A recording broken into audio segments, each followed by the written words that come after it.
आज आपण वीरगळ म्हणजे काय हे जाणून घेऊया।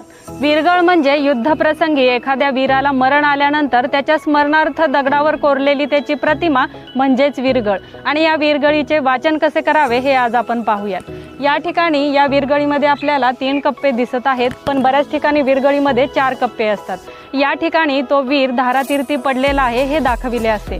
तर या कप्प्यामध्ये आपल्याला ही शस्त्र दिसत आहेत, म्हणजेच हा वीर युद्धामध्ये मरण पावलेला आहे हे दाखविले आहे।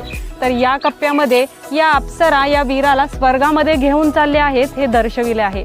तर या ठिकाणी आपल्या हिंदू संस्कृतीनुसार एक शिवलिंग दिसत आहे आणि हा वीर त्या शिवलिंगाची पूजा करत आहे हे दाखविले आहे।